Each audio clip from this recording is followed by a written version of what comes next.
네, CNBC 기사 통해서 확인해 보셨습니다. CNBC와 에코노믹 타임스 통해서 두 개 다 확인을 해보셨는데요. 우선 급등세를 나타냈던 국제 금 가격 올해 들어서 경기 회복 기대감에 9.5%나 하락을 했습니다. 금을 들고 계신 분들 꽤 많이 있으실 텐데요.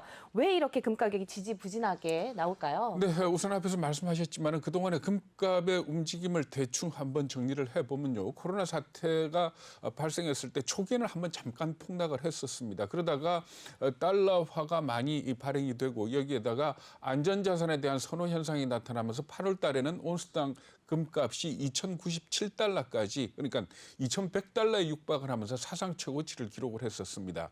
그런데 그 이후 곧바로 내림세로 돌아서 가지고 작년에는 1,700달러 선대까지 떨어졌다가 올 들어 다시 좀 회복을 했었습니다. 그래서 1,900달러를 잠깐 넘어서기도 했지만은 그 이후에 다시 내려가 가지고 3월 달에는 1,680달러 그리고 지금은 1,700달러대 초반 그러니까 코로나 사태 이전과 비교를 한다면은 거의 큰 차이가 없는 그런 상황까지 와 있다 이렇게 보시면 될 것 같습니다. 네, 그렇다 보니까 금 투자가 좀 줄어들고 있다면서요. 네, 우선 이렇게 지지부진한 이유를 몇 가지 좀 살펴봐야 될 것 같은데요. 예, 이렇게 금값이 힘을 못 쓰고 있는 제일 큰 이유는 작년 8월 이후에 미국이 금값 상승을 원하지 않았다라는 그런 분석들을 하고 있습니다. 그러니까 금 선물 거래에서 증거금을 높이고 레버리지를 축소를 하면서 시장에다가 일종의 금 가격 상승을 미국 정부가 바라지 않는다라는 그런 신호를 보냈고 결국 기관 투자가를 비롯한 많은 시장 참여자들이 그 분위기에 따랐다 이렇게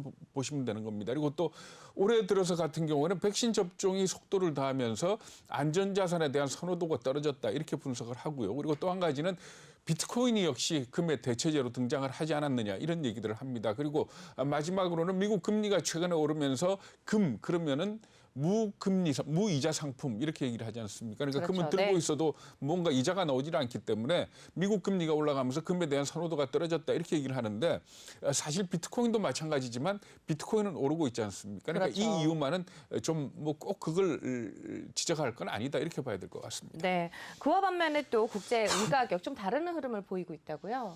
네, 그렇습니다. 금 같은 경우에 그래서 보면은 이 전망치 자체가 좀 떨어져 있습니다. 골드만삭스 같은 경우에 작년 8월에는 12개월 전망치를 2,300달러를 제시했다가 올 2월에는 12개월 전망치를 2,000달러로 낮췄습니다. 그리고 또 미국에서 가장 큰 금 펀드라는 SDR 트러스트 같은 경우에는 올 들어서 금 펀드에서 빠져나간 돈이 75억 2천만 달러에 달하는 걸로 이렇게 집계가 되고 있습니다. 그리고 일부 헤지 펀드들 같은 경우는 아예 금 투자를 중단했다 이런 얘기까지 나오고 있거든요. 그런데 이젠 금 가격과 관련해서 그렇다면 계속 비관적으로 볼 것이냐 이 부분에 대해서 많은 전문가들이 하다는 결정도 있다.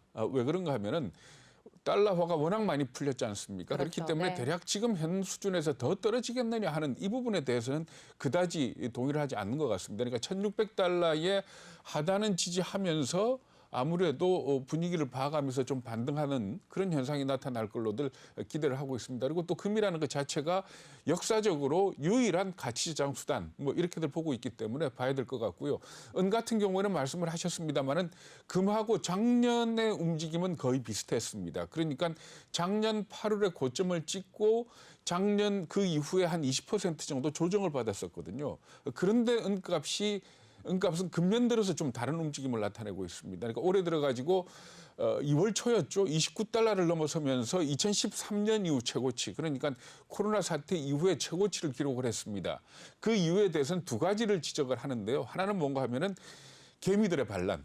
그러니까 레딧의 그 토론방 월스트리트 배치 있죠. 여기에서 은을 사야 된다라는 그런 글들이 올라왔다 그럽니다. 왜 그런가 하면은 사실 은과 관련해서는 JP모건을 비롯해서 몇 개 그 주요 금융기관들이 은값을 누르고 있다라는 그런 얘기들이 있었거든요. 그랬었죠. 뭐 일종의 네. 음모론 비슷한 겁니다만은 그래서 이 개미들이 은을 사야 된다라는 그런 분위기가 있었고 그리고 또 한 가지는 은이라는 것 자체는 산업용 수요가 꽤 많습니다. 금은 산업용 수요가 한 10%밖에 안 된다 이렇게 얘기를 하지만 은은 절반 정도가 산업용 수요거든요. 그리고 특히 친환경 분야라든지 전기차 분야라든지 태양광이라든지 이런 쪽에 많이 들어갑니다. 그렇기 때문에 그 미국 정부가 인프라 투자 계획을 발표를 했지 않습니까? 여기에 아마 힘을 얻어서 은값은 좀 더 올라갈 수 있지 않겠느냐 이런 기대를 하고 있다 이렇게 봐야 될 것 같습니다. 네, 국제 금가격과 은가격 소식까지 함께 말씀 나눠봤고요. 이어서 두 번째 이슈로는 미국의 고용 회복 속도 굉장히 빨라지고 있다는 소식이죠. 네, 뭐 앞에서들 두 분이 다 말씀을 하셔서 뭐 굳이 다시 반복할 건 아닙니다만은